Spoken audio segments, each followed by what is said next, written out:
Hello everyone, तो चलिए आज का क्लास स्टार्ट करते हैं। और आज का क्लास आपका टॉपिक नंबर 29 है। इसमें देखेंगे नॉवेल को और इसके बाद 30th नंबर टॉपिक को भी इसी वीडियो में कवर करने वाला हूं, जो है आपका नॉवलेट।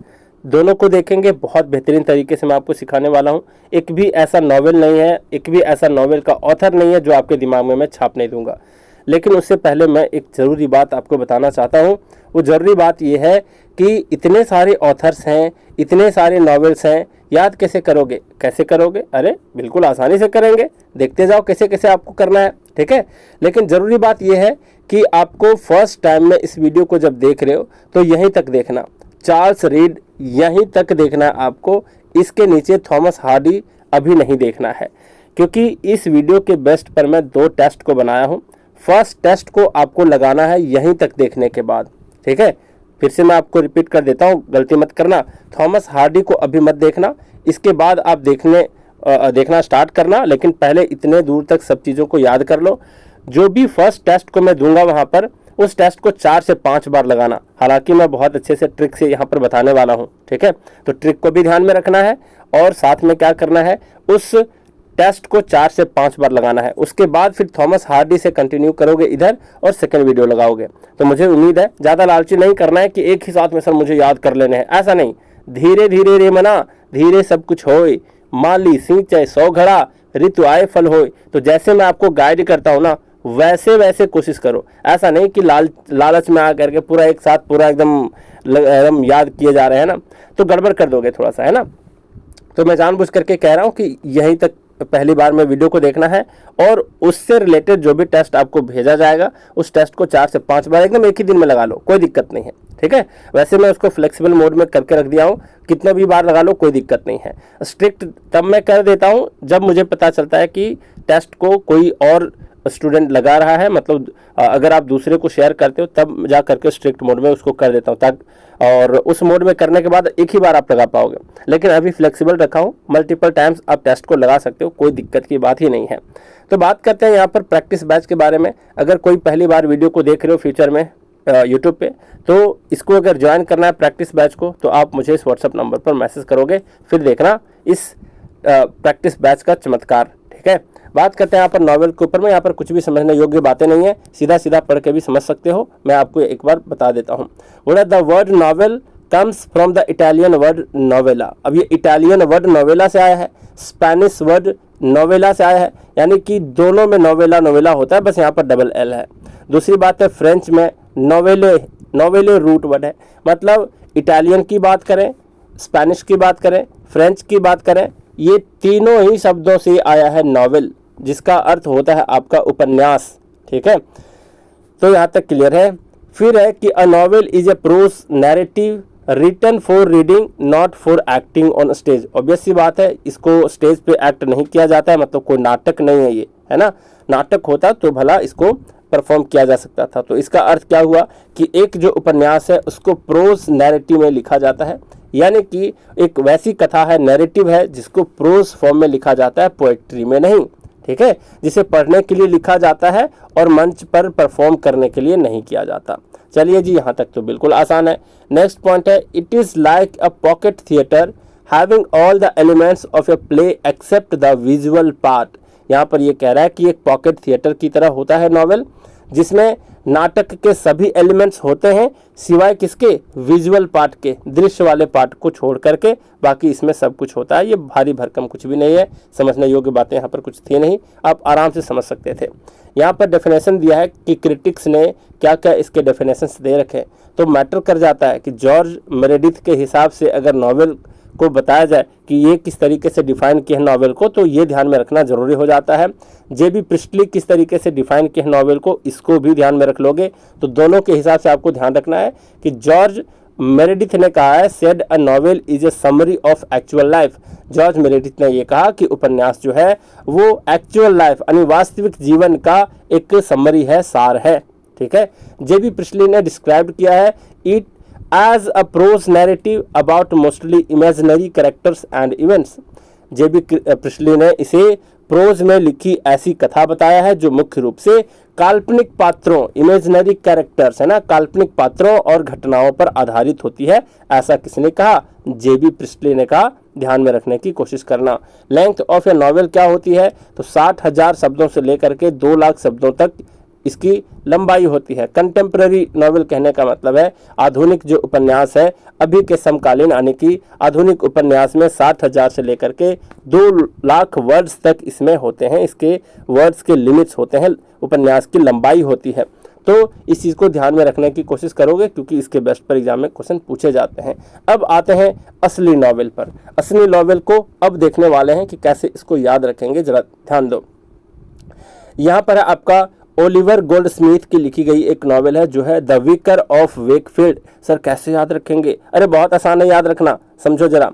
ओलिवर में एक है वर्ड छुपा हुआ ओलिव, तो ओलिव का पेड़ होता है ना, जैतून का तेल इस्तेमाल किए होगे। बहुत बाबा लोग का जिसको बवासीर की बीमारी होती है वो भी ओलिव ऑयल को क्या करते हैं, एकदम मंगवा लेते हैं ऑनलाइन और इस्तेमाल करते हैं। तो ओलिव ऑयल का इस्तेमाल तो आप कभी ना कभी सुने होगे, देखे होगे, किए भी होगे कहीं ना कहीं। जरूरी नहीं है कि जिसके लिए मैं कह रहा हूँ वहीं इसके बहुत सारे यूजेस हैं, ठीक है। तो कहोगे सर क्या क्या मतलब बड़ा ही एक्सपीरियंस्ड हो सर आप, है ना? ऐसा कुछ नहीं है, बस जानकारी है वो मैं बता रहा हूँ आपको। ओलिव, ओलिव जैतून का पेड़, नाम सुने होगी। ओलिव जैतून का पेड़ होता है, एक हिंदी में जैतून कहते हैं, ओलिव कहते हैं अंग्रेजी में। तो ओलिवर गोल्डस्मिथ में ध्यान रखना है कि एक जैतून का पेड़ है, एक ओलिव का पेड़ है, ट्री है। वहां पर एक गोल्डस्मिथ लेटा हुआ है। उस पेड़ के नीचे कौन लेटा हुआ है? गोल्डस्मिथ। गोल्डस्मिथ का मतलब क्या होता है? सुनार। जानते हो ना, जो गोल्ड वगैरह के काम करते हैं सुनार, उसको कहते हैं गोल्डस्मिथ। अब ओलिव पेड़ के नीचे गोल्डस्मिथ सोए हुए हैं और उसको वेक कर दिए, यानी जगा दिए। कौन? एक विकर। विकर कहते हैं एक चर्च के पादरी को। तो एक चर्च के पादरी उधर से आ रहे थे, बोला बेटा उठ जा वरना तुम्हारे थैले में रखे हुए सारे गोल्ड को कोई चुरा ले जाएगा, है ना। तो ऐसे ध्यान में रखना है कहानी को कि ओलिव ट्री के नीचे एक गोल्डस्मिथ सोया था, जिसको किसने जगा दिया? एक विकर ने जगा दिया। विकर का मतलब होता है चर्च का पादरी। ध्यान रखोगे, एकदम ध्यान में रखना ही पड़ेगा और याद हो गया होगा। आराम से आंखें बंद करो। अगर मैं पूछूं द विकर ऑफ वेकफील्ड किसने लिखा है, तो अच्छा विकर है। विकर किसको जगा दिया था? तो ओलिव ट्री के नीचे गोल्डस्मिथ सो रहा था, उसको जगा दिया, है कि नहीं। तो इस तरीके से आपको ध्यान रखना है। नेक्स्ट है हेनरी फील्डिंग। हेनरी फील्डिंग ने लिखा है टॉम एंड जोन्स। सर कैसे ध्यान रखेंगे? अरे बड़ा आसान है। टॉम एंड जेरी देखे हो नहीं? टॉम एंड जेरी एक जो कार्टून होता है उसको लगभग सबने देखा होगा कभी ना कभी, तो सुना होगा, नहीं देखा होगा तो, है ना। तो टॉम जोन्स से लगता है टॉम एंड जेरी की बात कह रही है। टॉम एंड जॉन से ये पता चल रहा है कि टॉम एंड जेरी की बात हो रही है। तो T and J, Tom and Jerry, है ना। टॉम तो नाम में भी है। तो यहाँ पर ऐसे ध्यान रखना है कि एक फील्ड में बैठ करके, एक फील्ड में एक हैन बैठ करके, हैन यानी मुर्गी, एक मुर्गी फील्ड में बैठ करके, एक हैन फील्ड में बैठ करके अपने मोबाइल खोल करके क्या देख रही है? टॉम एंड जेरी देख रही है। क्या देख रही है? टॉम एंड जेरी देख रही है। ऐसे ध्यान रखना है। कैसे? फिर से रिपीट करता हूँ। एक हैन है, एक फील्ड में बैठ करके टॉम एंड जेरी कार्टून को देख रही है। एक हैन है, फील्ड में बैठ करके टॉम एंड जेरी को देख रही है। तो टॉम एंड जॉन्स, जैसे पूछ दे टॉम जॉन्स किसने लिखा? अच्छा टॉम एंड जेरी बताया था सर ने। कौन देख रही थी? एक हैन कहाँ देख रही थी? फील्ड में। हेनरी फील्डिंग पे सीधा टिक। समझ गए? अभी क्वेश्चन करेंगे, देखना कैसे लगा पाओगे, एकदम आसानी से लगा दोगे। यहाँ पर है आइवन हो। आइवन हो को मैं पहले भी याद करा चुका हूँ, है कि नहीं। यहाँ पर यह बताया था कि आई मतलब मैं एक वैन चला रहा हूँ। आई वैन, एक मैं वैन चला रहा हूँ और वॉल से टक्कर मार दिया। वॉल से टक्कर मार दिया तो वॉल्टर ध्यान में रखना था। तो ये तो पहले भी याद करा चुका हूँ। अब बात करते हैं यहाँ पर गाय मैनरिंग। गाय मैनरिंग को कैसे ध्यान रखोगे? तो यहाँ पर मैं अपनी कहानी बताता हूँ। क्या हुआ था कि एक बार हमारे स्कूल में कुछ प्रोग्राम हो रहा था। वहाँ पर कुछ सर लोगों को मैं वाटर पिला रहा था। क्या पिला रहा था? वाटर पिला रहा था। एक लड़का मुझे गिलास में पानी दे रहा था और मैं बाएं हाथ से एक टीचर को, एक सर को क्या कर रहा था? वाटर सर्व कर रहा था। तो वो सर बाद में हमारे क्लास में आए और हमें मैनर सिखाने लगे। बोले गाइस तुम कुछ मैनर सीख लो, गाई तुम एक मैनर सीख लो कि जब भी किसी सर को वाटर पिलाते हो तो बाएं हाथ से नहीं बेटा, दाएं हाथ से पिलाना चाहिए। जानते हो कि नहीं? ये सच में एक मैनर है कि नहीं? बाएं हाथ से नहीं देना चाहिए। तो ये तो हमारी कहानी थी, सच बात भी है, लेकिन आपको इसी स्टोरी से इसको रिलेट करना है कि गाय एक मैनर समझ लो कि जब भी सर को वाटर पिलाना है, जब भी सर को वाटर पिलाना है तो कैसे पिलाना है, बाएं हाथ से नहीं दाएं हाथ से सर्व करना है। ठीक है, तो एक गाय को मैनर सिखा रहे थे कौन, सर। किस चीज़ के मैनर, वाटर सर्व करने के मैनर। तो गाय मैनरिंग से सर वाटर पे सीधा टिक लगाना है। ठीक है, फिर यहाँ पर क्या है, वाटर से ध्यान रखेंगे, फिर से वाटर, फिर से ध्यान रखेंगे वाटर। वाटर के नील वर्थ है, क्या बताया जरा समझो। वाटर के नील वर्थ है, यहाँ पर के नील वर्थ। अगर पूछ दे के नील वर्थ ने किसने लिखा तो कहेगा अच्छा किसके नील वर्थ है भैया, किसके जीरो के समान दाम होते हैं, किसका दाम जीरो के समान है इंडिया में, तो भैया वाटर के नील वर्थ है। वर्थ का मतलब होता है ना मूल्य, तो वाटर के नील वर्थ है। अगर वाटर के नील वर्थ नहीं होता तो हम विदेशियों के जैसे, वेस्टर्न कंट्रीज वाले के जैसे वॉशरूम में पानी के जगह पर पेपर इस्तेमाल नहीं कर रहे होते, है कि नहीं। तो ऐसे आपको ध्यान रखना है। जैसे एग्जाम में पूछा के नील वर्थ, अच्छा किसके नील वर्थ होते, ओ पानी, वाटर, सर वाल्टर स्कॉट, सीधा टिक, है कि नहीं।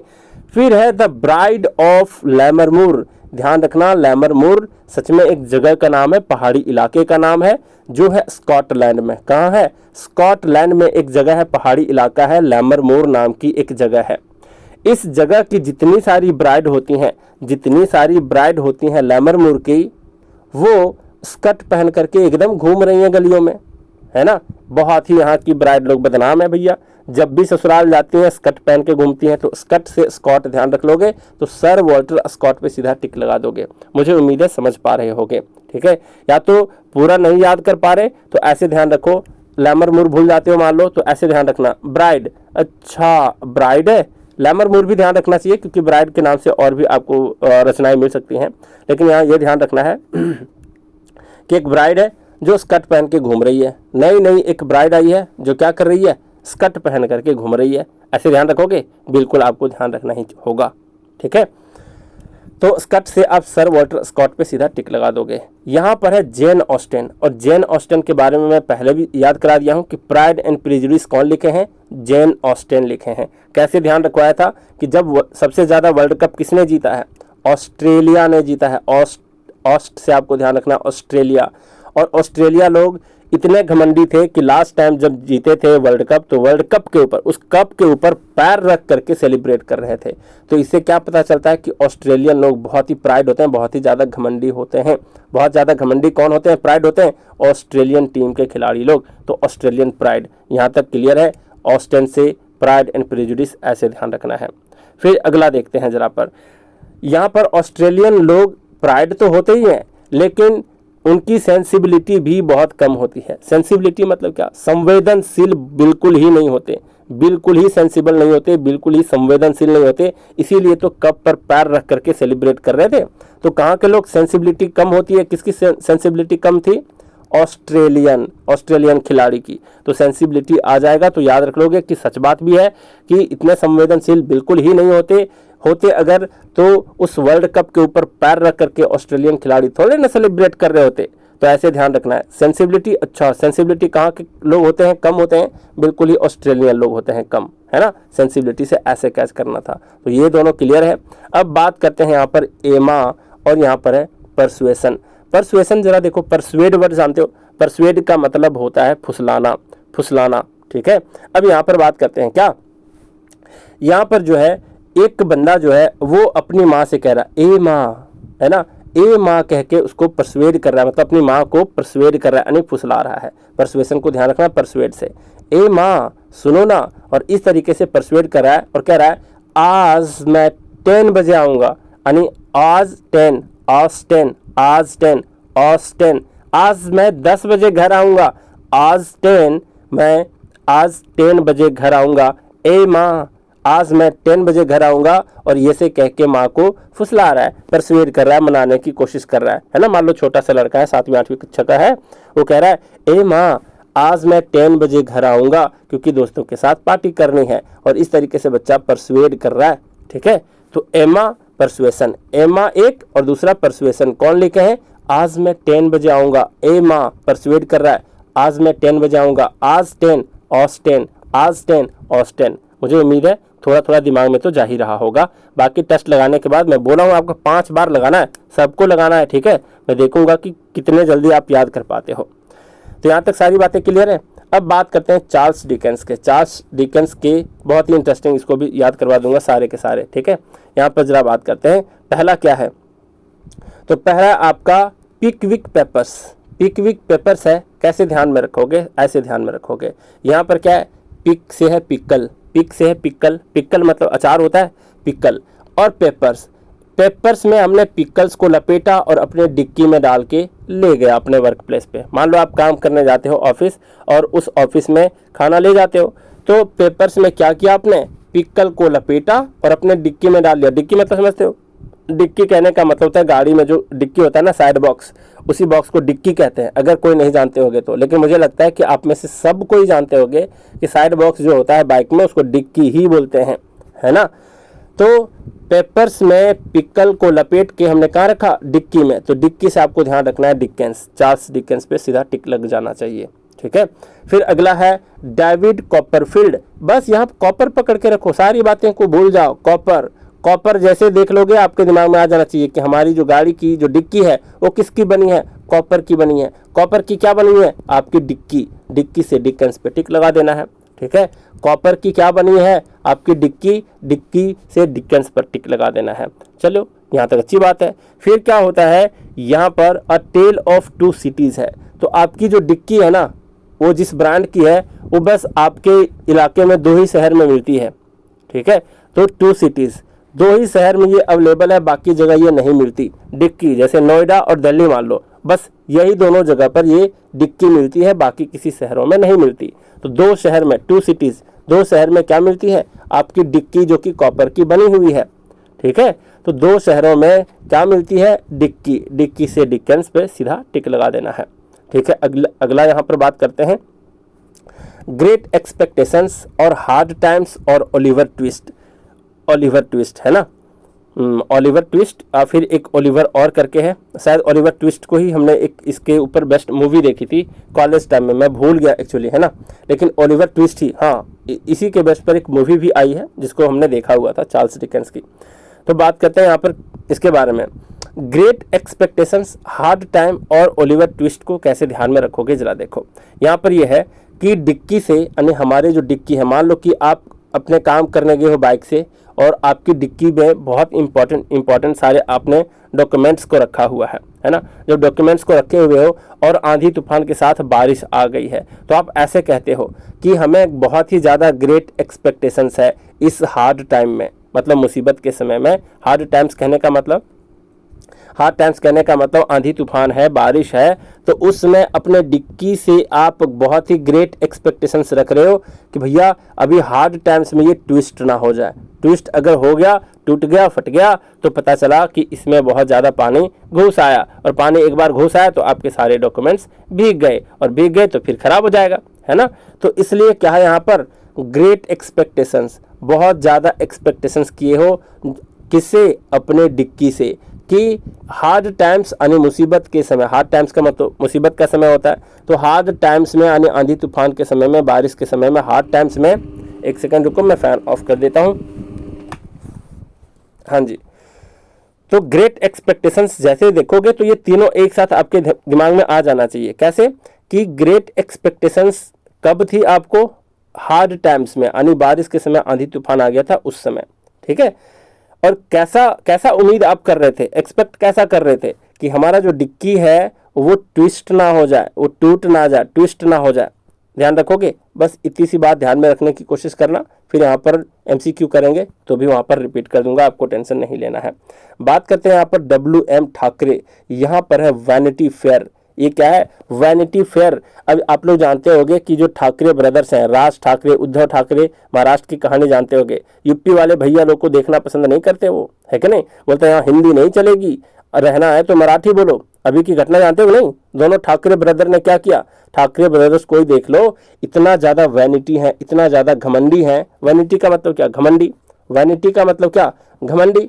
तो इतने ज़्यादा वैनिटी हैं, इतने ज़्यादा घमंडी हैं कि ठाकरे ब्रदर्स लोगों के खिलाफ आवाज़ उठाना स्टार्ट कर दिए कि हिंदी नहीं चलेगी, यहाँ पर आपको क्या करना होगा, मराठी बोलने होंगे। है ना। तो ये दोनों भाई कितने घमंडी हैं, तो Thackeray brothers are very vanity, है ना, मतलब बहुत ज़्यादा क्या है, ये बहुत ही ज़्यादा घमंड हैं दोनों को, बहुत ज़्यादा घमंडी हैं दोनों, ठीक है। तो वैनिटी जैसे देखोगे, लेकिन वैनिटी अंग्रेजी का शब्द है जिसका मीनिंग आपको ध्यान रखना पड़ेगा। वैनिटी का मतलब होता है बिल्कुल ही घमंडी, ठीक है। तो कौन घमंडी है, ठाकरे ब्रदर्स, है ना, राज ठाकरे, उद्धव ठाकरे की कहानी जानते हो आप लोग। तो बात करते हैं यहाँ पर जॉर्ज मेरेडिथ के बारे में। जॉर्ज मेरेडिथ ने लिखा हुआ है द इगोइस्ट, और अभी इनके ही बेस्ड पर एक डेफिनेशन भी देखा, उसको भी ध्यान में रख लेना है ना। समरी ऑफ लाइफ ऐसे करके वो डिफाइन किए हैं किसको, नॉवेल को। तो यहाँ पर द इगोइस्ट लिखे हैं, इसको कैसे ध्यान रखोगे, ऐसे ध्यान रखो, मेरे डिथ यानी मेरे डिश मतलब भोजन, है ना, मेरे डिश को जॉर्ज ने खा लिया। भाई कितना इगोइस्ट पर्सन है, जॉर्ज ने मेरे डिश को खा लिया, बहुत ज़्यादा इगोइस्ट पर्सन है। इगोइस्ट मतलब भी होता है घमंडी। तो जॉर्ज जो है, बस वैनिटी को ध्यान रखना और इगोइस्ट को, घमंडी बहुत बार आया हिंदी में, लेकिन हिंदी में ध्यान नहीं रखना, वैनिटी ध्यान रखना है। ठाकरे ब्रदर्स बहुत ही वैनिटी हैं। फिर है जॉर्ज मेरे डिश को खा लिया, बहुत ही ज़्यादा इगोइस्ट आदमी है। जॉर्ज मेरे डिश को खा लिया, बहुत ही इगोइस्ट पर्सन है। फिर से रिपीट करता हूँ, जॉर्ज मेरे डिश को खा लिया, बहुत ही ज़्यादा इगोइस्ट पर्सन है। तो जॉर्ज मेरेडिथ से याद रखना द इगोइस्ट, ठीक है। फिर आगे बात करते हैं, यहाँ पर है चार्लोट ब्रोंट। अब कैसे ध्यान रखोगे इसको, ऐसे ध्यान रखो, यहाँ पर जेन आयर और यहाँ पर द प्रोफेसर। आयर से ध्यान रखो, आयर यार, आयर से क्या ध्यान रखना है, यार का मतलब होता है दोस्त। तो चार ऐसे ब्रो हैं जो बिल्कुल ही यार के समान है, बिल्कुल ही यार के समान रहते थे, एक ही कमरे में रहते थे, तैयारी करते थे नेट जेआरएफ की, है ना। बाद में पीएचडी किए और चारों ब्रदर क्या बन गए, प्रोफेसर बन गए। क्या बन गए, प्रोफेसर बन गए। फिर से रिपीट करता हूँ, चार ब्रो एक साथ रहते थे, कैसे, यार की तरह रहते थे, और चारों ही प्रोफेसर बन गए, बाद में चारों प्रोफेसर बन गए। तो याद रखोगे, चार ब्रो आर की तरह रहते थे, यार की तरह रहते थे, साथ में तैयारी की और बाद में चारों प्रोफेसर बन गए, ठीक है। इतना दूर तक सही है। फिर यहाँ पर एमिली ब्रोंट को कैसे ध्यान में रखोगे, जरा देखो, एक सीरियल आता है अभी इमली करके, है ना, कौन है दिशा में लेके चला रे इमलिया, ऐसे करके उसका स्टार्टिंग होता है, अगर देखोगे। हालांकि ये सीरियल को मैं कुछ दूर तक देखा हूँ। तो इमली मान लो एक लड़की का नाम है इमली, यहाँ पर पकड़ना था चार ब्रो, यहाँ पर भी ब्रोंट है, लेकिन यहाँ पर ब्रोंट नहीं पकड़ना है, यहाँ पर इमली को पकड़ना है, ठीक है। इमली है, इमली के जो ब्रदर है, ब्रो है, इमली का जो ब्रदर है उसकी हाइट बहुत है। तो हाइट नाम से एक ही नॉवेल आपको देखने को मिलेगा, ठीक है, ये ना भूल जाओ, बस हाइट को ध्यान रखो, हाइट को ध्यान में रखना है। फिर ऐसे ध्यान रखोगे, इमली के ब्रो की जो हाइट है बहुत ही है। तो हाइट्स जैसे देखोगे आपके दिमाग में क्लिक करना चाहिए, अच्छा हाइट्स है, किसकी हाइट बहुत अधिक है, तो इमली के ब्रो, इमली एक लड़की है जिसके ब्रो की हाइट बहुत ज़्यादा है, ध्यान रखना है। हाइट्स है, हाइट्स, अच्छा हाइट जैसे देखा, किसकी हाइट सबसे अधिक है, इमली के ब्रो की हाइट बहुत है, तो इमली ब्रोंट पे सीधा टिक लग जाना चाहिए, ठीक है। आगे बढ़ते हैं, यहाँ पर जॉर्ज एलियट के विषय में भी हमने पहले भी देखा है, यहाँ पर देखते हैं सीधा। यहाँ पर है एलियट से आपको ध्यान रखना है अलॉट यानी कि बहुत सारे। अलॉट का मतलब क्या होता है, बहुत सारे। अलॉट का मतलब क्या होता है, बहुत सारे। तो ऐसे ध्यान रखो कि मिडिल मार्च में, पहले इससे मैं स्टार्ट करता हूँ, मिडिल मार्च में यानी मार्च के बीचों बीच महीने में, वैसे भी जानते हो मार्च में ना ज़्यादा गर्मी होती है, ना ज़्यादा ठंड, ना बारिश, है ना, बहुत ही सुहावना मौसम होता है। तो आपको ये ध्यान रखना है कि मिडिल मार्च में a lot of people are coming in our village, है ना, at our village to our village. यहाँ तक क्लियर है। क्यों आते हैं, क्योंकि मिडिल मार्च में लोग हमारे गांव को देखना पसंद करते हैं।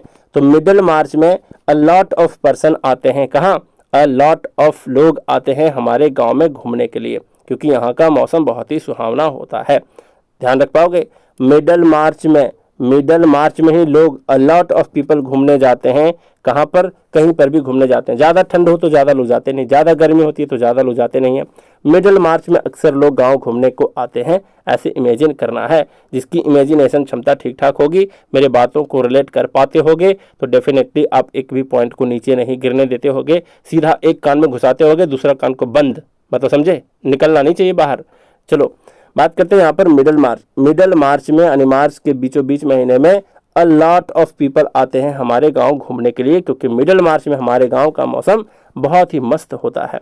ठीक है, तो मिडल मार्च को आप नहीं भूलोगे, अ लॉट से एलियट को सीधा टिक लगा दोगे। फिर यहाँ पर the meal on the floss, अब आपको पूरी बात भूल जानी, बस यहाँ पर मील ध्यान में रखना है। मील किसके किसके मील होते हैं? चावल के मील होते हैं, आटे के मील होते हैं कि नहीं? तो ऐसे ध्यान रखो कि मील हमारे गांव में, a lot of meals are there in our village, ऐसे ध्यान में रख लो, है ना? ध्यान रखोगे, मिल हमारे गांव में बहुत सारे, अ लॉट ऑफ मिल्स है। मिल्स मतलब, मिल्स का मतलब जो आपके मिल होते हैं धान कुटाने के, चावल बनाने के मिल होते हैं ना, आटे पिसाने के जो आटे नहीं मतलब गेहूं को पिसाने के जो मिल होते हैं, आटा मिल ही कहा जाता है उसको। ठीक है, तो मिल है, बहुत सारे मिल है आपके गांव में, a lot of mills are there in your village, ऐसे ध्यान में रखना है। मिल, बहुत सारे मिल हैं, कहाँ? अ लॉट ऑफ मिल्स हैं। ठीक है, तो मिल जैसे देखोगे, अच्छा हमारे गांव में बहुत सारे मिल्स हैं, यानी अ लॉट है, अ लॉट का मतलब एलियट, एलियट पे टिक लगा दोगे। फिर है आदम बेड़े, अब भैया यहाँ लोग, विदेशी लोग घूमने आते हैं मिडल मार्च में, हमारे गांव में इतने सारे मिल्स हैं कि दूर दूर के लोग यहाँ पर आते हैं आटे के लिए, चावल के लिए, है ना? अब दूर दूर से आएंगे लोग, तो ऑब्वियस सी बात है यहाँ के लोग आदमी जो है वो बड़े बड़े हो जाएंगे, बड़े मतलब रिच हो जाएंगे, आदम बड़े हैं, a lot of Adams are बड़े, ऐसे ध्यान रख लो, a lot of Adams, Adams मतलब इंसान, बेड़े मतलब बड़े बड़े लोग हैं, है कि नहीं? आदम बड़े हैं हमारे गांव में, अ लॉट ऑफ आदमी बड़े हैं हमारे गांव में। ठीक है, अ लॉट ऑफ आदमी बड़े हैं मेरे गांव में, अ लॉट ऑफ आदमी बड़े हैं मेरे गांव में। ठीक है, तो अ लॉट से एलियट पे सीधा टिक लगा देना। मान लो आपके एग्जाम में आ गया एडम बेडे, कैसे ध्यान रखोगे आदम बेड को? तो ऐसे ध्यान में रखोगे, अच्छा आदमी बड़े लोग हैं हमारे, आदमी बड़े बड़े आदमी हैं हमारे गांव में, अ लॉट ऑफ आदमी, अ लॉट एलियट पे सीधा टिक। ठीक है, अब बात करते हैं आर.एल. स्टीवेंसन के बारे में। स्टीवेंसन को बस ध्यान रखना है, इनकी जो रचना है ट्रेजर आइलैंड और किडनैप्ड, ये दोनों को ध्यान में रखने की कोशिश करना। मैं बताता हूं कैसे ध्यान में रखोगे। यहां पर है ट्रेजर आइलैंड, ट्रेजर आइलैंड, तो यहां पर ये ध्यान रखो, स्टीव जॉब्स का नाम सुने हो कि नहीं? स्टीव जॉब्स का नाम तो ऑलमोस्ट सब लोग सुने होंगे। स्टीव जॉब्स जो एप्पल कंपनी जो है आईफोन की, है ना, एप्पल कंपनी जो है, इसके ऑनर थे, इनके मालिक थे स्टीव जॉब्स, सीईओ रहे थे वो, है ना, सीईओ रहे थे और मालिक भी थे स्टीव जॉब्स। तो स्टीव से, स्टीव ध्यान रख लेना, स्टीव जॉब्स यानी एप्पल कंपनी के मालिक, और सन से मतलब उनके बेटे के बारे में। तो स्टीव के जो सन है, स्टीव एक पर्सन है जिसके जो सन है वो एक आइलैंड पर एक खजाना पाता है ना, ट्रेजर पाता है, खजाना पाता है। एक आइलैंड पर, एक द्वीप पर, समुद्री आइलैंड पर क्या पाता है? एक ट्रेजर पाता है, खजाना मिलता है। किसको? स्टीव के सन को। इसीलिए उसको किडनैप कर लिया गया, किडनैप्ड हो गया वो किडनैप, स्टीव का सन किडनैप्ड क्यों हो गया? क्योंकि आइलैंड पर एक ट्रेजर मिला था, उसके हाथों लगा था एक ट्रेजर, है ना। उसी वजह से कुछ चोर लोग क्या किए, उसको किडनैप कर लिए। तो जैसे आपके एग्जाम में आ गया किडनैप्ड, अच्छा किडनैप्ड कौन हुआ था? स्टीव का सन। क्यों हुआ था? क्योंकि एक आइलैंड पर उसे ट्रेजर मिल गया था।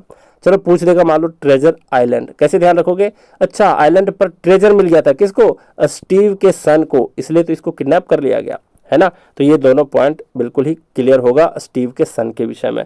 अब बात करते हैं आगे, क्या यहाँ पर है मिसेस एलिजाबेथ गैस्केल, कैसे ध्यान रखोगे? अब एलिजाबेथ रानी के बारे में कौन नहीं जानता, महारानी थी, है ना, ब्रिटेन की महारानी एलिजाबेथ थी। तो यहाँ पर बस एलिजाबेथ ध्यान रखो। अब एलिजाबेथ के मतलब उसका परिवार तो आप लोग को पता ही है, कितना एकदम लंबा चौड़ा परिवार रहा होगा, कितने लोगों के खाने बनते होंगे मतलब उसके घर में, है ना। तो एलिजाबेथ महारानी के घर में जो गैस की टंकी पहुंचती थी, एलिजाबेथ के घर में जो गैस की टंकी पहुंचती थी वो क्रेन से लाया जाता था, मतलब कि उस टंकी को लाया जाता था क्रेन से। क्रेन तो आप लोग सब जानते हो, है ना। तो क्रेन फोर्ड से क्रेन याद रखोगे। आपके एग्जाम में मान लो, अभी फील करो कि आप एग्जाम दे रहे हो, आपके एग्जाम में पूछ दिया कि हु रोट क्रेनफोर्ड नॉवेल, क्रेनफोर्ड नॉवेल को किसने लिखा? तो अच्छा ऐसे कहोगे, क्रेन से किसके घर में गैस आता है भाई? तो एलिजाबेथ के घर में। तो एलिजाबेथ गैस स्केल पे सीधा टिक लगा दोगे, ठीक है। तो उम्मीद है यहाँ तक चीज़ों को आप अच्छे से समझ पा रहे होगे। यहाँ पर है चार्ल्स रेड। चार्ल्स रेड के बारे में अगर आपको ये पूछ देगा द क्लोस्टर एंड द हर्थ, तो इस चीज़ को ध्यान में रखने की कोशिश करना। मैं समझाता हूँ कैसे। क्लोस्टर एक वर्ड है जिसका मतलब होता है सॉलिट्यूड, यानी कि एकांत। एकांत। क्लस्टर का मतलब ध्यान में रखना पड़ेगा, अंग्रेजी का शब्द है, छात्र अंग्रेजी के हो तो अंग्रेजी के नए नए शब्द भी तो सीखना है आपको, है ना।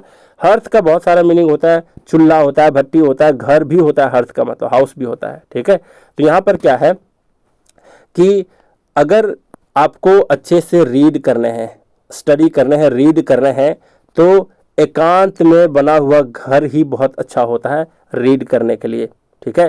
तो क्लस्टर, मैं अंग्रेजी शब्द का इस्तेमाल करता हूँ, बस अभी मीनिंग बता देता हूँ। क्लस्टर का मतलब एकांत, हर्थ का मतलब घर, ठीक है।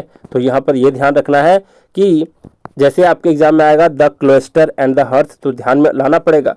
क्लस्टर का मतलब एकांत, हर्थ का मतलब घर। तो एकांत वाले घर किसके लिए ज़्यादा उपयुक्त होता है? रीड करने के लिए। वहाँ पर रीडिंग करोगे ना तो बहुत ही मज़ा आने वाला है। वैसे अगर देखोगे तो बहुत सारे ऐसे ऐसे नॉवेल्स को लिखे गए हैं, जैसे खास करके एक मुझे याद आ रहा है हैरी पॉटर। हैरी पॉटर की जो लेखिका है ना, वो आपको पता है वो एकांत वाले घर में जाकर के लिखा करती थी। उसके बहुत सारे सीक्वल आए हैं, है ना। तो एकांत वाले घर में ही जाकर के लिखा करती थी। क्यों? क्योंकि एकांत वाले घर में रीड करना बहुत ही आसान होता है ना। तो जैसे अभी फील करना है आपको, the cluster and the hearth आपके एग्जाम में आ गया है। तो इसका मीनिंग होता है क्लस्टर का मतलब एकांत, हर्थ का मतलब घर। तो एकांत वाले घर में क्या करना सबसे ज़्यादा उपयुक्त होता है? रीडिंग करना भैया, रीड। रीड से चार्ल्स रीड पे सीधा टिक लगा देना है और आगे बढ़ जाना है। अब इस वीडियो को यहीं तक आपको देखना है और सीधा पहला टेस्ट को जाके लगा देना है। एक बार नहीं, मल्टीपल टाइम्स लगाना है, ठीक है। 4 से 5 बार आपको लगाने ही हैं, आज ही, मतलब अभी, ठीक है, लेट नहीं करना है। फिर यहाँ पर नेक्स्ट टेस्ट के लिए यहाँ से आपको रेडी करना है। थॉमस हार्डी के जितने सारे हैं उसको भी साथ साथ में याद करेंगे। थॉमस हार्डी, अब जरा बात करते हैं यहाँ पर। एक सेकंड, थोड़ा मुझे सांस लेने दो अच्छे से।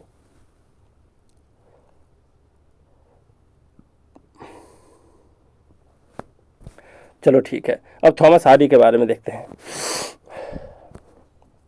यहाँ पर है डेस्परेट रेमेडीज। ये आपके एग्जाम में पूछ दिया है, डेस्परेट रेमेडीज। डेस्परेट रेमेडीज कैसे ध्यान रखोगे? तो सबसे पहली बात, हार्डी से आपको ध्यान रखना है। हार्दिक, हार्दिक पांड्या का नाम तो सुने हो ना, हार्दिक पांड्या का, जिनका डिवोर्स हो चुका है, उनकी वाइफ के साथ डिवोर्स हो चुका है, उनका एक लड़का भी है। वो अपने लड़के के लिए बहुत ही ज़्यादा डेस्परेट रहता है, यानी व्याकुल रहते हैं, बहुत ही बेकरार रहते हैं। डेस्परेट का मतलब होता है ना बेकरार होना, बहुत ही ज़्यादा व्याकुल रहना, है ना, किसी से मिलने के लिए। तो जैसे डेस्परेट होगा, डेस्परेट रेमेडी जैसे पूछ देगा, आपको ऐसे ध्यान रखना है। डेस्परेट कौन है अपने बेटे से मिलने के लिए? हार्दिक पांड्या। हार्दिक पांड्या से सीधा हार्डी पे टिक लगा देना है। बताओ, जब से डिवोर्स हुआ है, बीवी के साथ उसका जो बेटा है वो रहने लगा है, वो डेस्परेट है किससे मिलने के लिए? बहुत ज़्यादा डेस्परेट है, बेकरार है, व्याकुल है, किससे मिलने के लिए? अपने बेटे से। कौन? हार्दिक पांड्या। हार्दिक पांड्या से हार्डी पे टिक लगा देना है, ठीक है। फिर है द मेयर ऑफ कैस्टरब्रिज। अब आपको कुछ ध्यान नहीं रखना है यहाँ पर, ये ध्यान रखना है कि अब खेल से संन्यास लेने के बाद हार्दिक पांड्या मेयर की चुनाव लड़ेंगे। तो मेयर जैसे आ जाएगा तो क्या ध्यान रखना है? मेयर की चुनाव कौन लड़ रहे हैं? हार्दिक पांड्या। मेयर की चुनाव कौन लड़ रहे हैं? हार्दिक पांड्या। हार्दिक पांड्या से सीधा हार्डी पर टिक लगा देना है, ठीक है। जैसे ये पूरा दे दिया, द मेयर ऑफ कैस्टरब्रिज, सीधा मेयर को ध्यान में रखना है। मेयर की चुनाव कौन लड़ रहे हैं? हार्दिक पांड्या। बड़े शहर से आते हैं, बड़े शहरों में ही मेयर की चुनाव होती है ना। चलो यहाँ तक क्लियर है। फिर है the return of the native. अब क्या होता है कि हार्दिक पांड्या बहुत ज़्यादा अपनी ज़िंदगी से परेशान हो जाते हैं। डिवोर्स है, उसका इतना लाडला बेटा था वो भी उसके साथ नहीं रहता, इसीलिए अब शहर की दुनिया से लौट करके वो अपने नेटिव, अपने गांव को योर रिटर्न हो जाते हैं। कौन? Return to the native. कौन हो गए? हार्दिक पांड्या। जिंदगी से परेशान होकर के शहर की दुनिया छोड़ करके रिटर्न ऑफ द नेटिव, और फिर रिटर्न टू द नेटिव, ऐसे याद रखो, रिटर्न टू नेटिव, अपने नेटिव को रिटर्न हो गए। कौन? हार्दिक पांड्या। हार्दिक पांड्या से हार्डी पे टिक लगा देना है। फिर पूछ देगा टेस्ट ऑफ द यहाँ पर पूछ देगा टेस्ट ऑफ द डी उर्बेरविल्स, ठीक है, डी उर्बेरविल्स। अब आपको ये डी उर्बेरविल्स नहीं याद रखना है, सीधा टेस्ट से तेज याद रखना है। टेस्ट से तेज, सबसे ज़्यादा तेज गेंदबाज आपको भी पता है हार्दिक पांड्या हैं, ठीक है। सबसे ज़्यादा नहीं कहने का मतलब है, ऑब्वियस सी बात है कि वो तेज गेंदबाज हैं। टेस्ट ऑफ द डी उर्बेरविल्स पूछ देगा, आपको कुछ ध्यान नहीं रखना है, बस इतना ध्यान रखना है कि टेस्ट से तेज, तेज गेंदबाज कौन है? हार्दिक पांड्या। सही बात भी है, सच बात भी है। टेस्ट गेंदबाज कौन है? तेज गेंदबाज कौन है? और तो ऐसे समझो कि जब हार्दिक पांड्या मुंबई इंडियंस के क्या थे, कैप्टन थे, तो टॉस, टेस्ट से टॉस भी ध्यान रख सकते हो, तो टॉस कौन करते हैं? हार्दिक पांड्या करते हैं, ऐसे भी ध्यान रख लो। लेकिन टॉस से ज़्यादा अच्छा मुझे लग रहा है तेज गेंदबाज कौन है? हार्दिक पांड्या। तो जैसे भी ध्यान रखो, हार्दिक पांड्या पे टिक लगा देना है। फिर यहाँ पर जूड ऑफ ऑब्सक्योर, अब इसको पढ़ोगे तो पता चलेगा जूड़े, यहाँ पर क्या है? जूड़े। कैसे ध्यान रखोगे? ऐसे ध्यान रखोगे कि भले ही उनका डिवोर्स हो चुका है अपनी वाइफ से, और उसके वाइफ के साथ उसका बेटा भी रहता है, लेकिन अपने बेटे से अभी भी जुड़े हैं। अभी भी अपने बेटे से कौन जुड़े हैं? अभी भी अपने बेटे से कौन जुड़े हैं? हार्दिक पांड्या जुड़े हैं। ऑब्सक्योर का मतलब होता है अस्पष्ट, जरूरी नहीं है। ऑब्सक्योर का मतलब होता है अस्पष्ट, यानी कि बिल्कुल धुंधला धुंधला सा। इनको अभी भी पूरा उम्मीद नहीं कि ये अपने बेटे से हमेशा के लिए जुड़े रहेंगे कि नहीं, है ना। तो सीधा आपको बस ये जैसे देख लोगे, जूड द ऑब्सक्योर, आपको कुछ ध्यान नहीं रखना, बस जुड़े, इसको जुड़े पढ़ोगे। अपने बेटे से डिवोर्स के बाद अभी भी जुड़े हुए हैं, कौन जुड़े हैं? हार्दिक से हार्डी, ठीक है, हार्डी पे टिक लगा देना है। फिर है a pair of blue eyes, तो बस इमेजिन कर लेना है। क्या इमेजिन कर लेना है? कि ब्लू आइज है, दोनों आंखें ब्लू हैं, किसके? हार्दिक पांड्या के। ब्लू आइज है, दोनों आंखें ब्लू है, किसके? हार्दिक पांड्या के, यानी हार्डी के। हार्डी पे सीधा टिक लगा दोगे, ठीक है। फिर से रिपीट करता हूँ, a pair of blue eyes, दोनों आंखें ब्लू हैं, किसकी? हार्दिक पांड्या की दोनों आंखें ब्लू हैं, तो हार्दिक से हार्डी पे टिक लगा देना है। फिर है under the green wood trees, अब कैसे इसको ध्यान रखोगे जरा समझने की कोशिश करो। मुझे लगता है कि हार्दिक पांड्या और MS धोनी के बीच एक ऐड आया था, है ना, एक ट्री पर चढ़ करके उन लोग एकदम एक जो होता है ना दूरबीन, उससे देख रहे होते हैं मैच को, है ना। बोलते ए माही भैया ये कहाँ है हो, ऐसे करके बात कर रहे होते हैं। देखे वो वाला ऐड? अगर देखे होगे तो सही बात है, मतलब रिलेट कर लोगे, नहीं तो मैं आपको बताने की कोशिश करता हूँ। देखो यहाँ पर क्या है कि जो ग्रीन वुड ट्री है, यानी कि एक ट्री है जो बिल्कुल ही उसके वुड ग्रीन है ना। ग्रीन वुड वाले ट्री के अंदर बैठ करके अपनी कहानी कौन लिख रहे हैं? हार्दिक पांड्या। बस आपको ध्यान रखना है, under the green wood trees, यानी कि ग्रीन ट्रीज के अंदर बैठ के, उसके नीचे बैठ के अपनी कहानी कौन लिख रहे हैं? हार्दिक पांड्या। याद रखोगे, मतलब जब ये नेटिव चले गए, गांव चले गए, रिटर्न हो गए, तो वहाँ के ग्रीन ट्रीज के अंदर बैठ के क्या लिख रहे हैं? कहानी लिख रहे हैं, कौन? हार्दिक से हार्दिक पांड्या, यानी हार्दिक पांड्या से हार्डी पे टिक लगा देना है। चलो जी आगे बढ़ते हैं। Far from the madding crowd, अब वो अपनी ज़िंदगी से इतना तबाह हो चुके हैं, क्योंकि इतने बड़े सेलिब्रिटी हैं, जहाँ जाते हैं बस भीड़ ही भीड़, क्राउड आ जाते हैं। लेकिन अब वो जब रिटर्न हो जाते हैं अपने नेटिव को, तो एक तरीके से भीड़ से, मैडिंग से ध्यान रखो, मैड वाले, पागलों वाले भीड़ से वो दूर ही चले जाते हैं, है ना। जब भी वो अहमदाबाद जाते हैं, सूरत जाते हैं, उनके पीछे पूरा भीड़, है ना। कहीं भी चले जाते हैं, हार्दिक पांड्या के पीछे बहुत ज़्यादा भीड़ रहती है ना। लेकिन वो क्या करते हैं, जब रिटर्न ऑफ द नेटिव हो जाते हैं, तो गाँव में इन पागलों वाले भीड़ से वो फार फ्रॉम हो जाते हैं, यानी दूर चले जाते हैं, ठीक है। तो बताओ, पागलों वाले भीड़ से दूरी कौन बना लेते हैं? आपके हार्दिक पांड्या से हार्डी पे सीधा टिक लगा देना है। ये बस सुनते जाओ, इसको बहुत ज़्यादा ये नहीं सोचना कि इतने सारे कैसे याद रखेंगे। सेल्फ डाउट करना स्टार्ट करोगे, पागल हो जाओगे, याद ही नहीं कर पाओगे।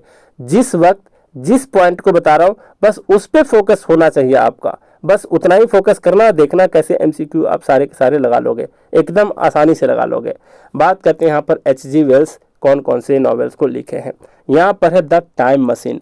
टाइम मशीन को अगर हॉलीवुड मूवीज़ में देखे होगे, टाइम मशीन का मतलब होता है कि 100 साल अगर उस मशीन में कोई घुस जाता है तो 100 साल पहले चला जाता है, आज से समय से पहले चला जाता है, फिर समय के 100 साल बाद चला जाता है। ऐसी मूवी जरूर देखे होगे, उसी को कहते हैं टाइम मशीन, ठीक है। टाइम मशीन का क्या मतलब होता है, रफ आइडिया मैं आपको दे दिया हूँ। अब जब भी ये टाइम मशीन में घुसते हैं ना लोग, देखे होगे हॉलीवुड के मूवी में, तो बिल्कुल कुआं जैसा होता है ना, वो मशीन ही वेल्स के जैसा होता है, कुआं के जैसा होता है ना। तो टाइम मशीन किसके जैसा होता है? कुआं की तरह होता है, जिसमें जाने से हम तीसरी दुनिया में पहुंच जाते हैं, है कि नहीं। टाइम मशीन का शेप कैसा होता है? बिल्कुल कुआं के जैसा होता है। उसमें जैसे ही हम घुसे, बिल्कुल हम तीसरी दुनिया में पहुंच गए, मतलब 100 साल आगे पहुंच गए या फिर 100 साल पीछे पहुंच गए, है ना। ट्वेल्थ क्लास में फर्स्ट चैप्टर है विस्तास वाले बुक में द थर्ड लेवल, उसमें भी जो चार्ली नाम का कैरेक्टर होता है वो भी तीसरी दुनिया में पहुंच जाता है, इसलिए चैप्टर का नाम पड़ जाता है द थर्ड लेवल, है ना। टाइम मशीन को एकदम उसके तरह ही उसको लिखा गया है, कहानी को बहुत इंटरेस्टिंग है, थ्रिलिंग मूवी टाइप की है ना, काफ़ी सस्पेंस क्रिएट करता है। तो इसी तरीके से मैं फिर से रिपीट कर दूं, टाइम मशीन का शेप कैसा होता है, वेल की तरह यानी कुआं की तरह है, ठीक है। चलो जी, याद हो गया। दूसरी बात है the war of the world. अब जरा बताओ, जब भी वर्ल्ड में वॉर छिड़ जाए, जब भी पूरे वर्ल्ड में वॉर छिड़ जाए तो पता है हम छुपने के लिए कहाँ जाते हैं, वेल में चले जाते हैं, कुओं में चले जाते हैं। पता है क्यों? कुएं में इसलिए चले जाते हैं ताकि बॉम्ब गिरे तो हम वहाँ पर सुरक्षित रह सकें, या फिर अंडरग्राउंड होने की कोशिश करते हैं, है कि नहीं।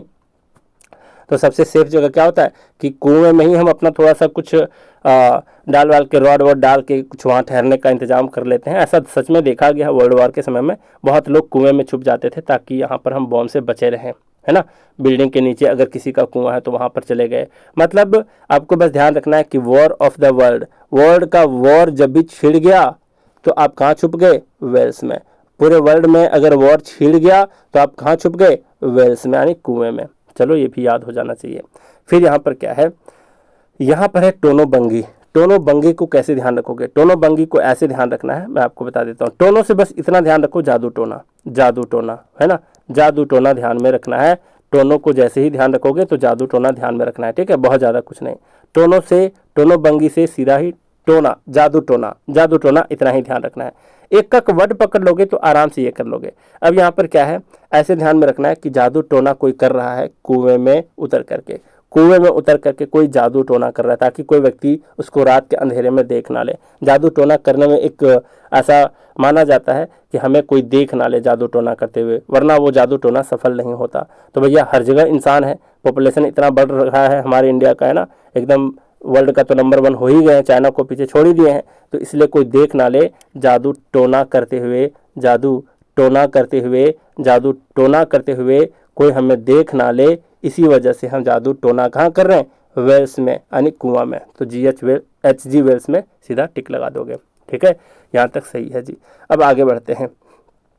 आगे क्या है आपका, आगे है आपका जोसेफ कॉनरेड। कैसे ध्यान रखोगे जोसेफ कॉनरेड को, यहाँ पर हार्ट ऑफ डार्कनेस और the nigger of the Narcissus. अब यहाँ पर आपको समझाने की कोशिश करता हूँ, समझो। यहाँ पर क्या है, यहाँ पर है heart of darkness, heart of darkness, darkness है, बहुत ज़्यादा डार्कनेस है, डार्कनेस है, ठीक है जी। निगर से आप ध्यान रखो, नाइगर से, निगर से आपको यहाँ ये ध्यान रखना है, निगर से ध्यान रखना है, निक्कर, निक्कर, निक्कर होता है हाफ पैंट को निक्कर बोलते हैं, है ना, निक्कर। तो डार्कनेस में आपकी निक्कर को किसी चोर ने चोरी कर लिया। सर चोर, चोर कहाँ है, कौन का मतलब चोर होता है भैया, जानते हो कि नहीं, अंग्रेजी का शब्द है कौन। कौन क्या है, कौन का मतलब होता है चोर, कौन का मतलब क्या होता है, चोर। डार्कनेस में आया एक चोर और आपके निक्कर को चोरी कर लिया। निक्कर से निग्गर ध्यान रखना है, कुछ नहीं, एकदम पूरा भूल जाओ, नॉवेल का नाम पूरा भूल जाओ, बस निग्गर को ध्यान रखना। निग्गर का मतलब निक्कर, निक्कर, आपके निक्कर को चोरी कर लिया डार्कनेस में आके, अंधेरे में आके। कौन, एक चोर चोरी कर लिया। कौन चोरी कर लिया, कौन अनी चोर, कौन अनी चोर, इसका सच में मीनिंग होता है कौन का मतलब चोर।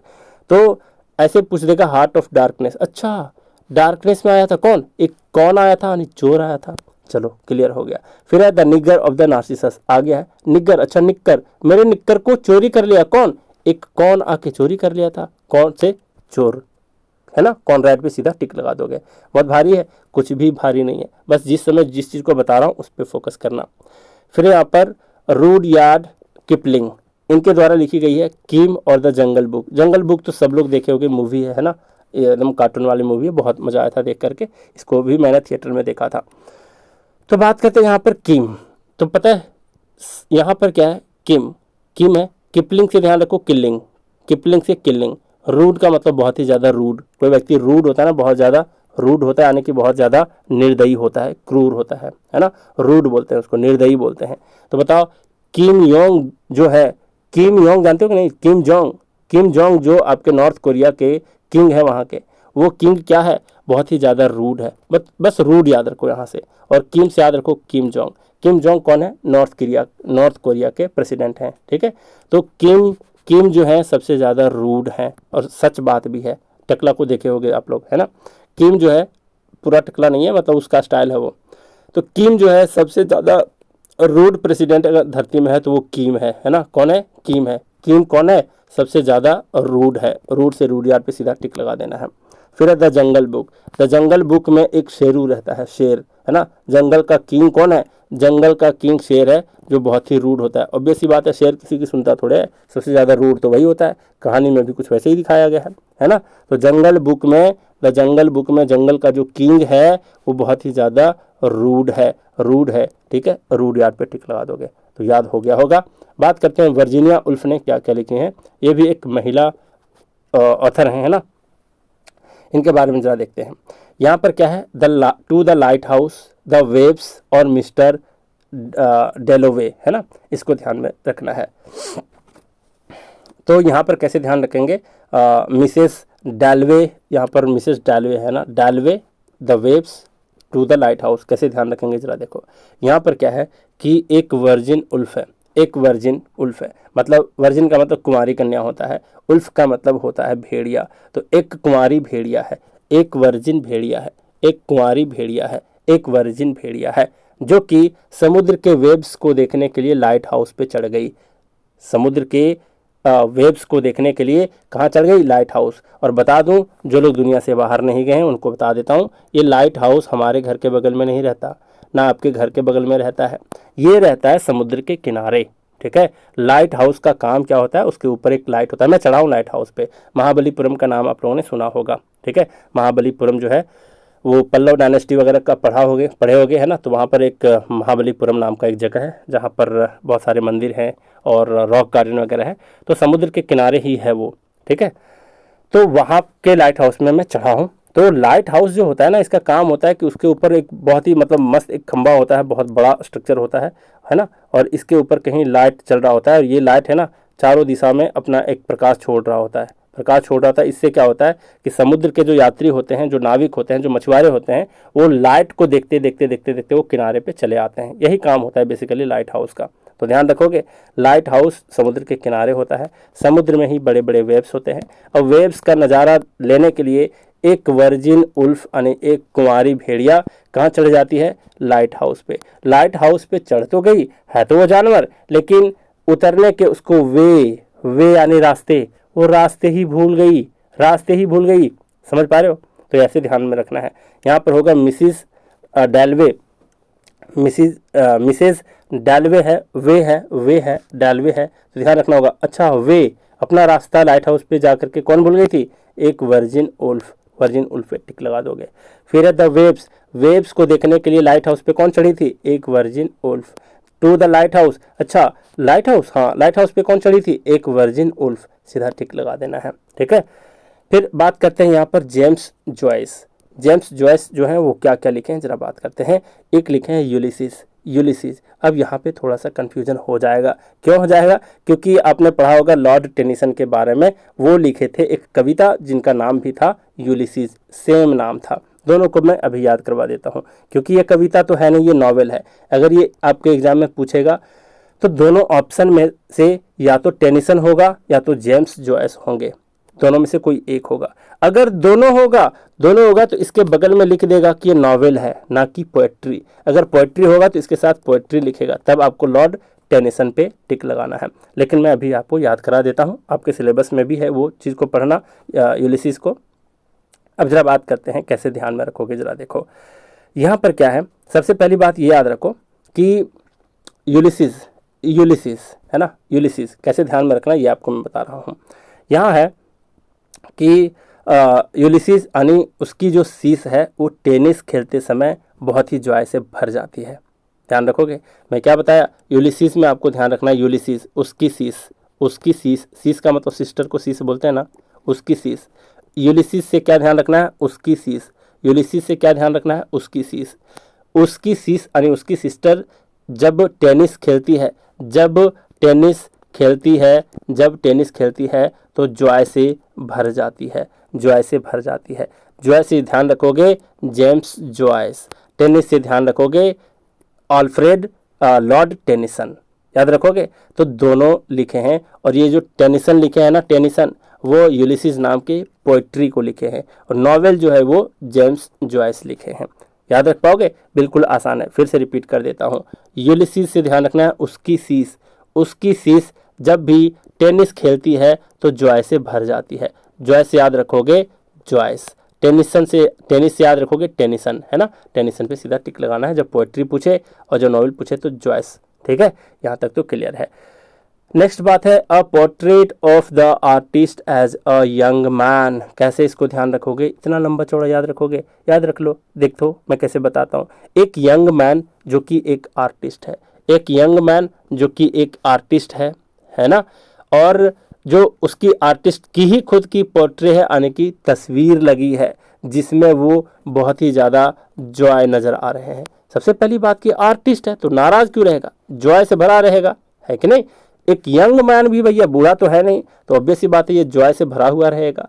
दूसरी बात है इसकी खुद की तस्वीर कहीं लगी हुई है, तो ये देख करके तो और भी जॉय से भर जाएंगे, और भी ज़्यादा खुश हो जाएंगे, है ना। तो यहाँ ध्यान रखोगे एक तस्वीर है एक आर्टिस्ट की जो बिल्कुल ही यंग मैन है, और वो तस्वीर में वो बहुत ही ज़्यादा जॉय है, यानी बहुत ही ज़्यादा खुशी से नज़र आ रहे हैं, तो जॉय से जॉयस पे टिक लगा दोगे। ठीक है, फिर है अ पैसेज टू इंडिया। इसका मतलब होता है इंडिया जाने वाला रास्ता, है ना। पैसेज का मतलब रास्ता।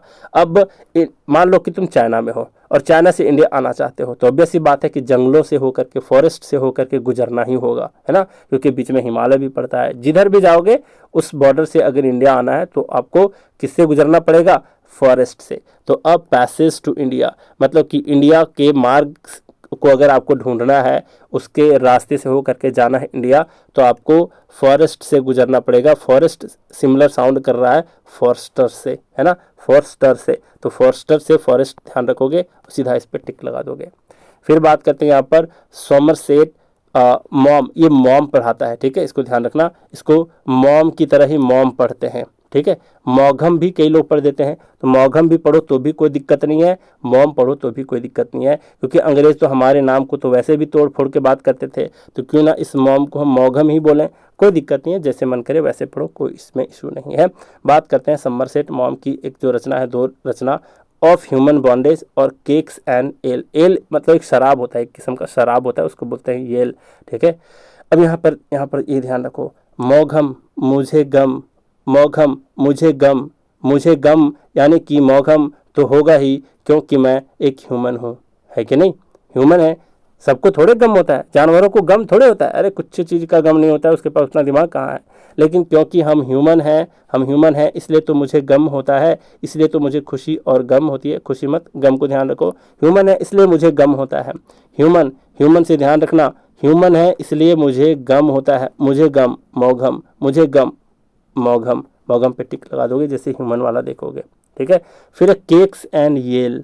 केक्स एंड येल को कैसे ध्यान रखोगे? मुझे गम तो होगा ही, क्योंकि ना खाने को केक मिला और ना ही पीने को येल मिला। समझ पा रहे हो? जब मैं पार्टी में गया तो मुझे तो केक भी नहीं मिला, ना ही मुझे पीने को शराब मिला, इसलिए मुझे गम हुआ। मुझे गम क्यों हुआ? ना पार्टी में केक मिला, ना ही मुझे एल मिला, इसलिए मुझे गम हुआ। मुझे गम से मौघम पे टिक लगा दोगे केक्स एंड एल देखते ही।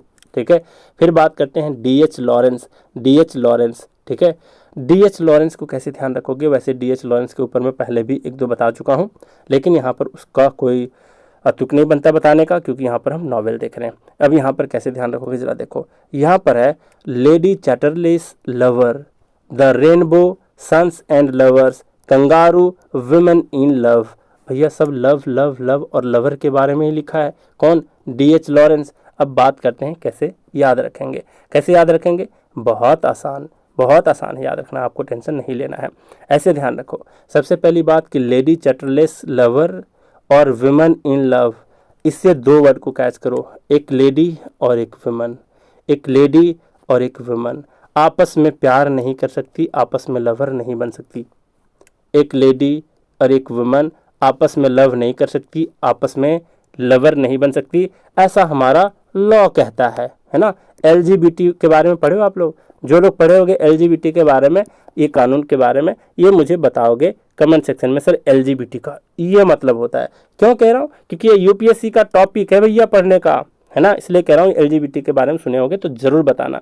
इसी से रिलेटेड ये वाली बात भी है कि एक लेडी और एक वुमन प्यार में नहीं पड़ सकते, आपस में लवर भी नहीं बन सकते, ऐसा हमारा लॉ कहता है। लॉरेंस से सीधा टिक लगा दोगे, लॉ से लॉरेंस, ठीक है। लेडी जैसे पूछ देगा, लेडी चैटरलेस लवर, अच्छा लेडी लवर है किसकी, वुमेन की, तो वुमेन इन लव हो या फिर लेडी चैटरलेस लवर हो, लेडी लवर या फिर वुमेन इन लव जब भी हो तो एक वुमेन और लेडी क्या नहीं कर सकती, आपस में प्यार नहीं कर सकती, ऐसा हमारा लॉ कहता है। लॉरेंस पे टिक लगा देना है, ठीक है।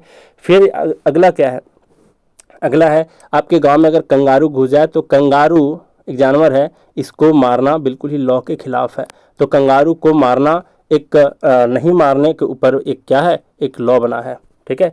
कंगारू को हम नहीं मार सकते, कंगारू को हम नहीं मार सकते, ऐसा हमारा लॉ कहता है ना। जैसे कि काले हिरन को नहीं मार सकते, है ना, हमारे मोर को नहीं मार सकते क्योंकि राष्ट्रीय पक्षी है ना। तो ये सब बातें क्लियर है। तो इसी तरीके से कंगारू एक रेयर है जो कि सिर्फ ऑस्ट्रेलिया में पाया जाता है, लेकिन अगर इंडिया में दिख जाए कंगारू तो कंगारू को नहीं मारना एक लॉ है। कंगारू को मारोगे तो लॉ के तहत क्या होगा, जेल हो जाएगा आपको। तो कंगारू से ध्यान रखोगे, कंगारू को नहीं मारने के लिए एक लॉ बनाया गया है। तो कंगारू भी आपका बिल्कुल ही क्लियर है। दूसरी बात, जब भी आप फिजिक्स पढ़ते हो ना, फिजिक्स पढ़ते हो तो रेनबो बनने के बहुत सारे लॉज पढ़ते हो, ठीक है। उसमें भी बहुत कुछ होता है, जैसे उसमें से एक लॉ, उसमें रेनबो बनने के 2 या 3 लॉ होते हैं, ठीक है। उसमें से एक होता है टोटल इंटरनल रिफ्लेक्शन, एक लॉ का नाम है, लॉ का नाम है, ठीक है, एक प्रिंसिपल का नाम है, लॉ का नाम है। तो ऐसे ध्यान रखो कि रेनबो भी किसी ना किसी लॉ के तहत ही बनता है, किसी ना किसी लॉ के तहत ही, फिजिक्स के लॉ के तहत ही बनता है कि नहीं। तो रेनबो बनने का फिजिक्स में एक लॉ है, रेनबो बनने का फिजिक्स में एक लॉ है। तो रेनबो देख लोगे तो समझ आओ, अच्छा रेनबो तो फिजिक्स के लिए एक लॉ के तहत ही बनता है, अनिल लॉरेंस पे टिक लगा देना है। बच जाता है sons and lovers, sons and lover. अब ऐसी एक वाहियात घटना भी घटी, ऐसी एक घटना, वाहियात घटना घटी, क्या घटना घटी कि सन के साथ ही लव वाला रिलेशन हो गया, लवर वाला रिलेशन हो गया। तो ऐसा हमारा लॉ अलाउ नहीं करता है, ऐसा हमारा लॉ अलाउ नहीं करता है। तो सन्स एंड लवर्स, अरे सन के साथ लवर वाला रिलेशनशिप, बिल्कुल नहीं, ऐसा हमारा लॉ कहता है। वैसे इंस्टाग्राम पर एक बहुत ही सनसनीखेज ऐसे ही आया था, है ना, माँ और बेटे इतने वाहियात सीन के साथ वीडियोस बना रहे थे कि उनके ऊपर केस भी दर्ज किया गया था, है कि नहीं। तो यहाँ तक आप लोग जानते होंगे अगर इसके बारे में, तो ठीक है, नहीं जानते होंगे तो बस इमेजिन कर लो कि सन्स को लवर्स बनाना ये हमारे लॉ के खिलाफ है। तो लॉ पे सीधा टिक लगा देना है। सारी बातें यहाँ तक क्लियर है।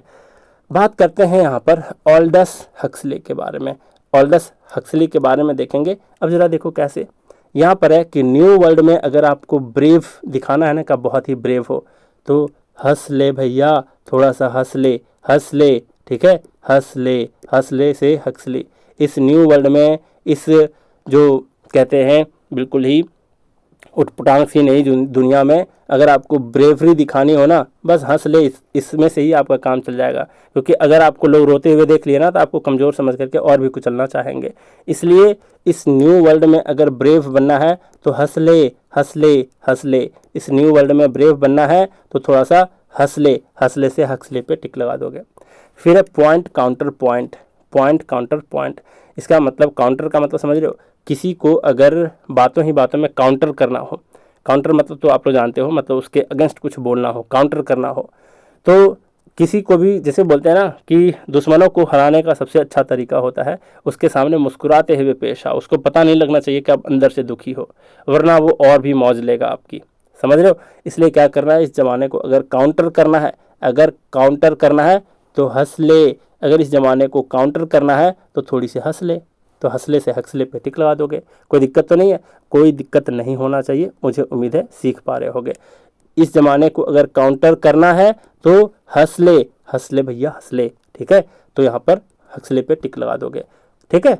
तो सारी बातें क्लियर है। अब इसके समरी की ओर जाते हैं। यहाँ पर है बोर्ड है, novels are long prose narrative telling stories of real और इमेजिन्ड लाइफ। सीधी सी बात है, उपन्यास जो होती है एक लंबी लंबी नैरेटिव प्रोज होती हैं जो वास्तविक और काल्पनिक जीवन की कहानियों को सुना रही होती हैं, बता रही होती हैं, ठीक है, बात खत्म। अच्छा, यहाँ पर एक पॉइंट और होगा, 2 पॉइंट यहाँ पर बोर्ड है, they include characters, events, conflicts and settings like a play but are meant for reading.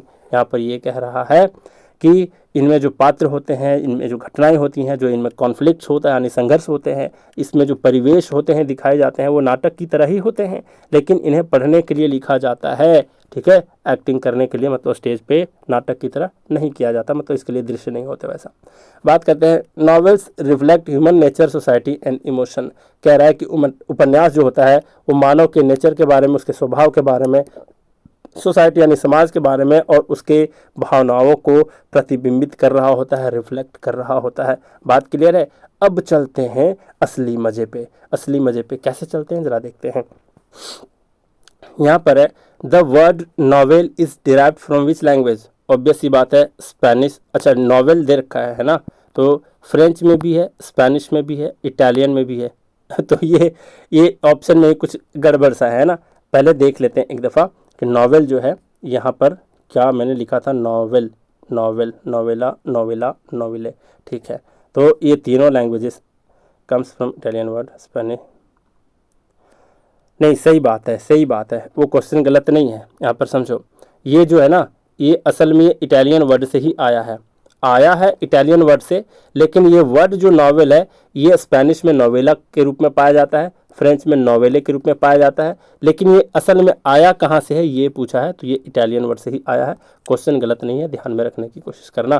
ठीक है, तो ये जो नॉवेल वर्ड है ये आया कहाँ से है, इटालियन वर्ड से आया है। ये बिल्कुल ही गलत क्वेश्चन नहीं है, समझने का बस कुछ फेर है। यहाँ पर फिर क्या बोला है, विच of the following best describes a novel. Novel को बढ़िया से डिस्क्राइब कौन करता है, प्रोज नैरेटिव है देख लिए, मेंट फॉर रीडिंग है देख लिए, नॉट फॉर एक्टिंग है देख लिए। बी नंबर ऑप्शन करेक्ट है, डेफिनेशन में ही है। फिर है who described a novel as a summary of actual life. ये किसने कहा है, तो अभी अभी देखे थे जॉर्ज मेरेडिथ ने कहा है। सी नंबर करेक्ट आंसर है। फिर है जेबी प्रिस्टली के अनुसार मोस्टली नॉवेल किसके साथ डील करता है, इमेजिनरी कैरेक्टर्स एंड इवेंट्स के साथ। ये भी सही है। ठीक है, तो ये सारे पॉइंट को ध्यान में रखना। और आखिरी पॉइंट शायद ऐसा होगा, आखिरी नहीं है मतलब थियरी से रिलेटेड। कंटेम्प्रेरी नॉवेल मतलब आज के नॉवेल में वर्ड के जो लेंथ होते हैं, कितनी लंबी कहानी होती है, मतलब कितने वर्ड्स होते हैं एक नॉवेल में, तो 60,000 से लेकर के 2 लाख वर्ड्स इसमें होते हैं। C number correct answer. फिर बोला which of the following is not true about novels. कौन नॉवेल्स के बारे में ट्रूथ नहीं है, तो यहाँ पर देख लो, नॉवेल कैरेक्टर्स को इंक्लूड करता है, इवेंट को, कॉन्फ्लिक्ट को और सेटिंग्स को यानी परिवेश को, तो ये तो होगा ही। Novels reflect human nature and emotion, ये भी देख चुके हैं। Novels are long prose narrative, ये भी देख चुके हैं। Novels are written to be acted on stage, ये वाला नहीं होता, स्टेज पे परफॉर्म करने के लिए नहीं लिखा जाता। ठीक है, अब सब कुछ क्लियर है, तो अब चलते हैं सीधा फटाफट, और फटाफट ही नहीं, बांग्ला में फटाफटी। फटाफटी का मतलब अति सुंदर है ना, बहुत ही अच्छे तरीके से देखने की कोशिश करेंगे, सब एकदम ध्यान होगा। बस अब आप अपना माइंड सेट रेडी कर लो कि हम ये फील करेंगे कि अभी हम एग्ज़ाम में बैठे हैं और ये क्वेश्चन हमारे समक्ष है, हम इसको कैसे ध्यान से पढ़ेंगे और सर वाले ट्रिक को यूज़ करते हुए उस पर टिक लगाएंगे। यहाँ पर the vicar of Wakefield. Vicar, अच्छा विकर का मतलब होता है चर्च का पादरी, और ये वेक कर दिया यानी जगा दिया किसको, ओलिव ट्री के नीचे सोए हुए गोल्ड स्मिथ को जगा दिया था। बी नंबर करेक्ट है। टॉम जोन्स, अच्छा टॉम एंड जेरी एक जैसा सुनने में लग रहा है, ये किसने लिखा है, तो एक मुर्गी एक हैन फील्ड में बैठ करके क्या देख रही थी, टॉम एंड जेरी है ना, Tom Jones. B number correct answer. फिर कह रहा है यहाँ पर आइवन होल किसने लिखा है, आइवन होल किसने लिखा है, अच्छा आई वैन चला रहा था, उसके बाद एक वॉल पे टक्कर मार दिया, सर वॉल्टर स्कॉट पे टिक लगा दिए। फिर है कि लैम्बर मूर एक पहाड़ी इलाका है, वहाँ की जो ब्राइड हैं आजकल स्कॉट पहन करके मतलब स्कर्ट पहन करके घूमते फिरती हैं, है ना, बिल्कुल ही सोसाइटी के खिलाफ है, तो सर वॉल्टर स्कॉट पे सीधा टिक लगा दिए। चलो जी, फिर बात करते हैं प्राइड एंड प्रेजुडिस, कहाँ के लोग सबसे ज़्यादा घमंडी होते हैं, ऑस्ट्रेलिया, ऑस्ट्रेन पे सीधा टिक लगा दिए। फिर बोल रहा है David Copperfield and Oliver twist को किसने लिखा, तो ऐसे ध्यान रखो कॉपर का क्या बना हुआ है आपके गाड़ी की डिक्की, डिकेंस पे टिक लगा दिया है ना, ट्विस्ट ना हो जाए ऐसा हम एक्सपेक्ट कर रहे थे, ग्रेट एक्सपेक्टेशन था है ना, कि टफ टाइम में हार्ड टाइम्स में हमें जो हमारा जो डिक्की है वो ट्विस्ट ना कर जाए, तो ट्विस्ट कौन ना कर जाए, डिक्की से डिकेंस पे टिक लगा दिया। ठीक है, फिर बात करते हैं वैनिटी फेयर। अच्छा वैनिटी, कौन लोग सबसे ज़्यादा वैनिटी थे, घमंडी थे, ठाकरे ब्रदर्स, तो ठाकरे पे सीधा टिक लगा दिए। फिर द इगोइस्ट, भैया जॉर्ज ने मेरे डिश को खा लिया, जॉर्ज ने मेरे डिश को खा लिया, कितना इगोइस्ट है यार। C number option correct answer. ठीक है, फिर अगला क्या बोल रहा है, जेन आयर, जेन आयर, अच्छा यार की तरह कौन रहते थे, चारों ब्रदर, चारों ब्रो, चार ब्रो रहते थे यार की तरह, सीधा टिक लगा दिए। फिर अगला क्या बोल रहा है, यहाँ पर हाइट्स, किसकी हाइट सबसे अधिक थी, तो इमली के ब्रो की हाइट सबसे अधिक थी, इमली ब्रदर, सीधा टिक लगा देना है, ठीक है। फिर है एडम बेड़े, एडम बेड है, इसका मतलब आदमी बड़े बड़े हैं हमारे गांव में, कितने लोग, अलॉट, अलॉट यानी कि बहुत सारे लोग, अलॉट यानी एलियट पे टिक लगा देना है। फिर बोला है मिडल मार्च, यानी मार्च के मिडल में हमारे गांव में a lot of people are coming to see our village, है ना, तो यहाँ पर है अलॉट यानी एलियट पे सीधा टिक लगा देना है। कोई दिक्कत, कौन दिक्कत ना है भैया। अब बात करते हैं ट्रेजर आइलैंड। अब एक आइलैंड पर ट्रेजर पाया था कौन, स्टीव का सन, सीधा टिक, इसलिए उसको क्या कर लिया गया, किडनैप, स्टीव का सन, बी नंबर करेक्ट आंसर। फिर है बोल रहा है क्रैनफोर्ड, क्रैनफोर्ड, क्रेन से लाया जाता है गैस की टंकी, किसके घर में, एलिजाबेथ के घर में गैस की टंकी आती है क्रेन से, B number option correct answer, क्योंकि बहुत लोगों को खाना पकता है वहां पे, है ना, रानी है वो।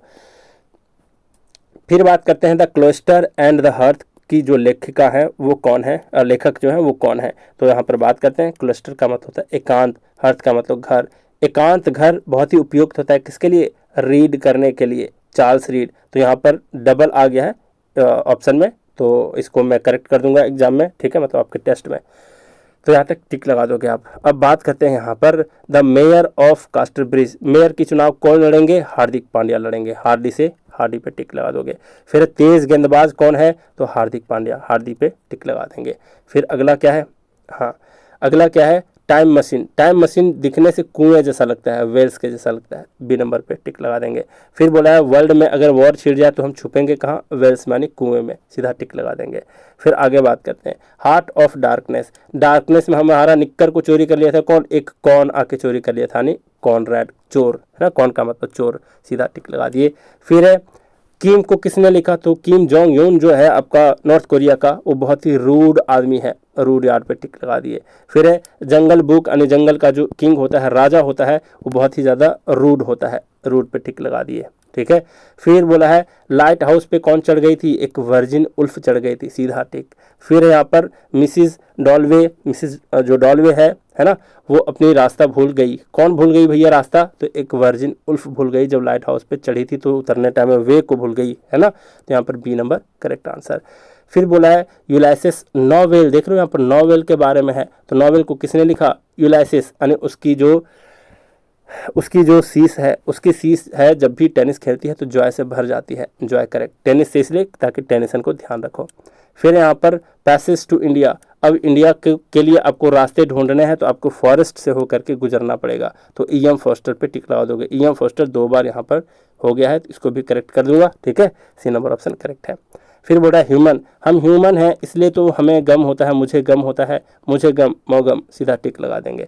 केक्स नहीं मिला पार्टी में, येल नहीं मिला पीने को इसलिए मुझे गम हो रहा है, मुझे गम, सोमरेस्ट, मॉम, ठीक है, मोगम।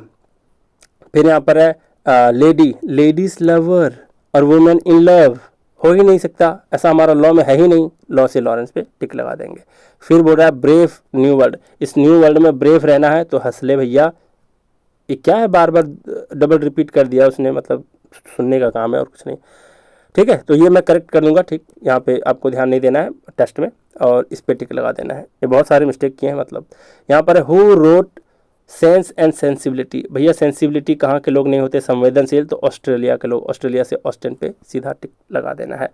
बात करते हैं आगे वेब्स, और वेब्स को देखने के लिए, समुद्री वेब्स को देखने के लिए एक वर्जिन उल्फ कहाँ चढ़ गई थी, लाइट हाउस पे, वर्जिन उल्फ पे टिक लगा दिए। फिर अगला है किडनैप, किसको किडनैप कर लिया गया था, क्योंकि आइलैंड पे ट्रेजर पाया था कौन, स्टीव का सन, इसलिए इसको किडनैप कर लिया गया था, स्टीव के सन, यानी B number option correct answer. फिर बोल रहा है पॉइंट काउंटर पॉइंट, अब यहाँ पर दुनिया को वालों को अगर काउंटर करना है तो थोड़ी सी हंस ले भैया, है ना, इस पे टिक लगा देंगे, ये बहुत ज़्यादा गड़बड़ हुआ है, ठीक है, समझ गए यहाँ तक। फिर है द रेनबो, अब रेनबो के लिए भी एक फिजिक्स में लॉ पढ़ना पड़ता है, ये आपका करेक्ट आंसर। सन्स को लवर नहीं मान सकते ऐसा हमारे लॉ नहीं कहता, तो लॉ से लॉरेंस पे टिक लगा देंगे। फिर बात करते हैं who wrote cakes and else, party में केक्स और एल नहीं मिला खाने पीने को इसलिए मुझे गम हो रहा है, मोगम, बी नंबर पे करेक्ट आंसर। फिर बोल रहा है under the green wood tree green tree के अंडर बैठ के कौन अपनी कहानी लिख रहे थे? थॉमस हार्डी, सीधा टिक लगा देंगे। ठीक है, फिर बात करते हैं द टाइम मशीन, दिखने में कैसा लगता है टाइम मशीन? वेल्स कुएं की तरह, H.G. वेल पे सीधा टिक लगा देंगे। फिर आगे बढ़ा the jungle book, jungle book का जो राजा होता है किंग, वो बहुत ही ज़्यादा रूड होता है, तो ए और बी दोनों करेक्ट आंसर है क्योंकि सेम ऑप्शन है, तो यहाँ पर बी नंबर करेक्ट आंसर। ठीक है, मेरे से ही गलती हुई है। यहाँ पर बोला a portrait of the artist as young man, एक आर्टिस्ट है, यंग है बिल्कुल ही, इसकी पोर्ट्रेट में कैसे दिखाए गए हैं? जॉय से भरे हुए हैं, है ना, तो जॉय से सीधा जेम्स जॉयस पे टिक लगा देंगे। फिर बोल रहा है who is the author of far from meddling crowd, ये पागलों वाले क्राउड से फार फ्रॉम हो गए, दूर हो गए, कौन? हार्दिक पांड्या, थॉमस हार्डी पे टिक लगा देंगे, B number option correct answer है। फिर अगला क्या है? जूड द ऑब्सक्योर, यानी जुड़े हुए हैं, हार्दिक पांड्या डिवोर्स के बाद भी अपने बेटे से जुड़े हुए हैं, Hardik Pandya, Hardy, Thomas Hardy पे सीधा टिक लगा देना है। फिर बोल रहा है कौन लिखे हैं निगर ऑफ द नार्सिसस, यानी कि निक्कर चोरी कर लिया अंधेरे में आके, कौन? एक कौन, कौन मतलब एक चोर, इस पे टिक लगा देंगे। ठीक है, फिर आगे बात करते हैं, कुछ कुछ बस ऑप्शन रिपीट हो गया, टेस्ट में ऐसा नहीं होगा, आपको टेंशन नहीं लेना है। यहाँ पर है a pair of blue eyes, है ना, ब्लू आइज किनकी हैं? तो हार्दिक पांड्या के, थॉमस हार्डी पे टिक लगा देंगे। ठीक है, अब आगे बढ़ते हैं। यहाँ पर है मिसेस डॉलवे, मिस्टर डेलवे जो है ये कौन लिखे हैं? तो वे अपनी रास्ता भूल गई थी, कौन? जब लाइट हाउस पे चढ़ी थी एक वर्जिन उल्फ, तब लौटने टाइम में अपनी वे को भूल गई थी, रास्ते को भूल गई थी, वर्जिन उल्फ पे टिक लगा देना है। फिर है हार्ड टाइम्स, हार्ड टाइम्स में मुझे ग्रेट एक्सपेक्टेशंस थे, किससे? अपने डिक्की से, ताकि टूट ना जाए आंधी के समय, बारिश के समय में, उसमें बहुत इंपॉर्टेंट डॉक्यूमेंट्स थे, किसमें? डिक्की में, तो हार्ड टाइम्स में ग्रेट एक्सपेक्टेशंस थे, किससे? डिक्की से, डिक्की पे टिक लगा देंगे, डिकेंस पे। यहाँ पर प्रोफेसर, तो चार ब्रो जो थे आपस में यार की तरह रहते थे, और चार ब्रो मिल करके फिर तैयारी करके प्रोफेसर बन गए, B number option correct answer. फिर बोला to the return of the native, और शहरी दुनिया को छोड़ करके अपने नेटिव को रिटर्न हो गए, कौन? हार्दिक पांड्या, थॉमस हार्डी पे टिक लगा देंगे। फिर बोला है किप्स, अच्छा किप्स का मैं ट्रिक नहीं बताया था क्या? किप्स को ऐसे ध्यान रखो, किप्स कई जगह कुप बोला जाता है, कुप, कुएं को कुप बोला जाता है, अगर आपको पता होगा तो कुप बोला जाता है, लेकिन गांव में इसको किप भी बोलते हैं, कुएं को लोग किप भी बोलते हैं, याद रखोगे, कुएं को किप्स भी बोलते हैं, कुएं को किप्स भी बोलते हैं, तो इसका आंसर क्या होगा? H.G. वेल्स। दूसरी बात, टोनो बंगी है, टोनो बंगी है, यानी जादू टोना, टोना जादू टोना कहाँ करते हैं? आदमी से छुप करके, वेल्स में करते हैं, कुएं में, H.G. वेल्स करेक्ट आंसर है। यहाँ पर ऑप्शन रिपीटेड है ना, उससे दिक्कत नहीं है, बस आप चीज़ों को याद कर पा रहे हो, यही काफ़ी है। यहाँ भी रिपीट हो गया ये, अच्छा छोड़ो यार, इसमें इरिटेट होने की क्या बात है ना, क्योंकि अभी तो मैं सिखा ही रहा हूँ, बस क्वेश्चन की प्रैक्टिस करा रहा हूँ, ओरिजिनल तो आपको तब देखने को मिलेगा जब हम इसके लिए टेस्ट बनाएंगे, आपको टेंशन नहीं लेना है। फिर बोला द रेनबो को किसने लिखा? तो रेनबो, रेनबो बनने का भी एक फिजिक्स में लॉ होता है, तो करेक्ट आंसर लॉरेंस पे।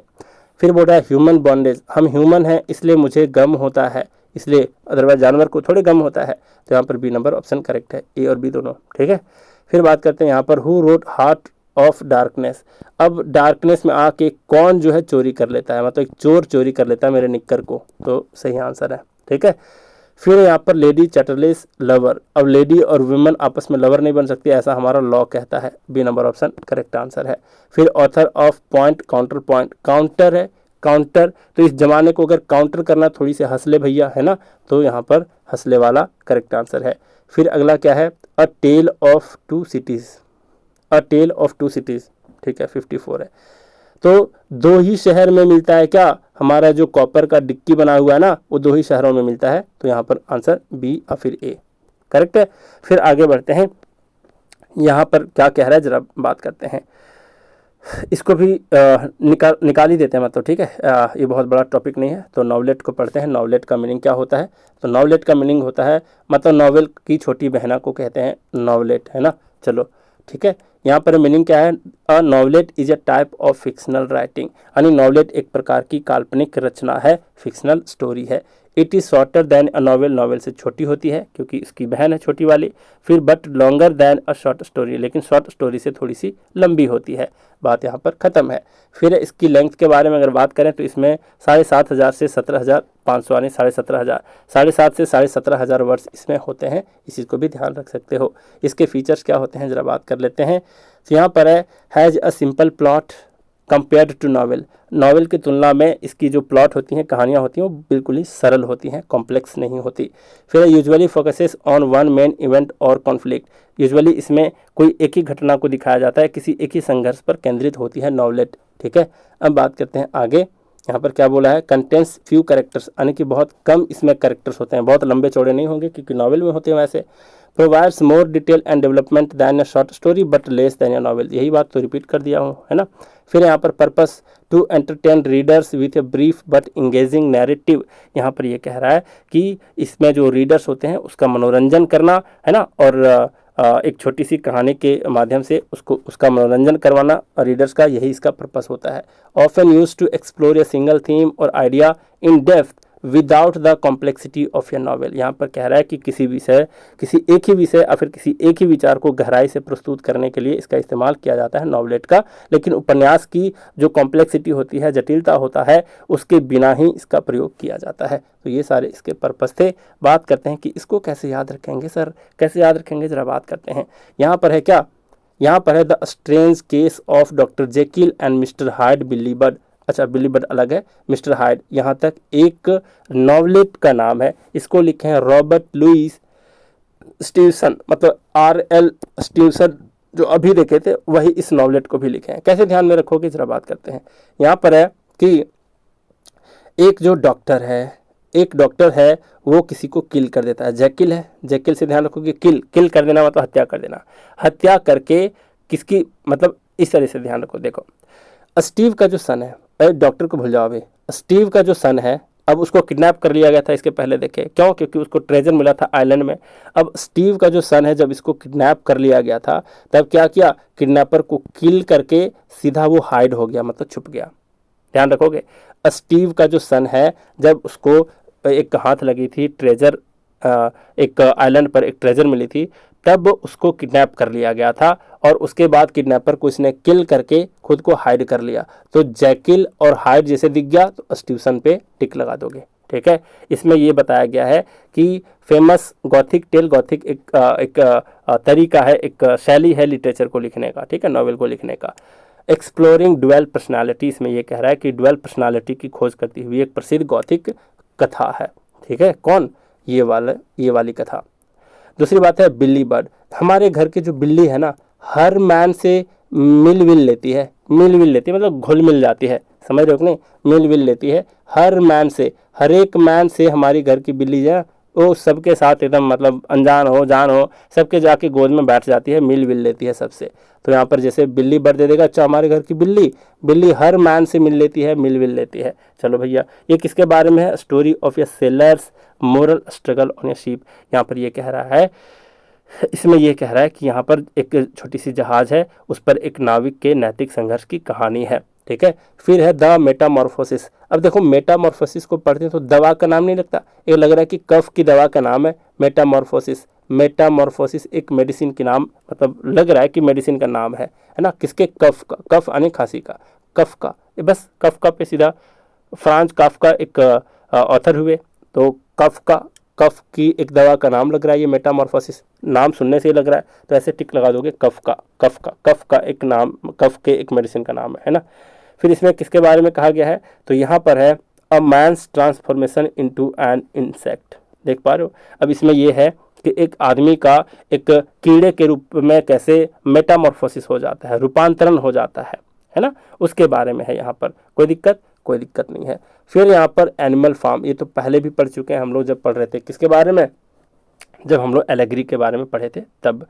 तो यहाँ पर जॉर्ज ऑरवेल लिखे हैं, अगर इसको भी याद रखने में मुश्किल होता है तब क्या ही बोलूँ, इसको भी मैं ट्रिक बता देता हूँ, जरा देखो। एनिमल का फार्म है, एनिमल का फार्म कहने का मतलब बहुत बड़ा फार्म है, उसमें बहुत सारे एनिमल आप पाल पोस के रखे हो, तो वहाँ पर पानी पिलाओगे कि नहीं, कहाँ से पिलाओगे, और वेल लगाने की आवश्यकता पड़ेगी, मतलब और वेल वहाँ पर खोदने की आवश्यकता पड़ेगी आपके एनिमल फार्म में, तो ऐसे ध्यान रख लोगे। पॉलिटिकल एलिग्री एंड सटायर है, ये जानते हो, राजनीतिक रूपक और व्यंग्य है, इस चीज़ को ध्यान रखोगे। इसके समरी की बात करें, a novelette bridges the gap between short stories and novels, मतलब शॉर्ट स्टोरीज और नॉवेल के बीच में कौन आता है, नॉवलेट आता है। ठीक है, तो यहाँ तक बात क्लियर है। फिर यहाँ पर क्या कह रहा है, it allows writers to develop a story more than a short story but without the length of a novel, ये बात रिपीटेड है, समरी है बस। फिर यहाँ पर प्रैक्टिस क्वेश्चन करते हैं, क्या यहाँ पर पूछा है, the strange case of doctor Jekyll and mister hide कि कौन लिखे हैं, तो यहाँ पर ऐसे देखोगे कैसे, अच्छा जैकिल किल कर दिया और हाइड हो गया, कौन, स्टीव के सन को जब किडनैप किया गया था, है ना, तब इसने किडनैपर को किल करके हाइड कर लिया खुद को, सीधा टिक लगा देना है। फिर आगे बढ़ा है बिल्ली बर्ड, अभी बताया बिल्ली, हमारे घर की जो बिल्ली है वो, अच्छा ये किसके बारे में है, ये स्टोरी किसके बारे में है, तो a sailor's moral struggle on a ship, अभी बस इसके थियरी में बताया। फिर बात है which novelette tells the story of a man turning into an insect, एक कीड़ा बन जाता है एक इंसान, किसमें है, मेटामॉर्फोसिस, वैसे भी मेटामॉर्फोसिस का मतलब ही होता है ट्रांसफॉर्म हो जाना, ठीक है।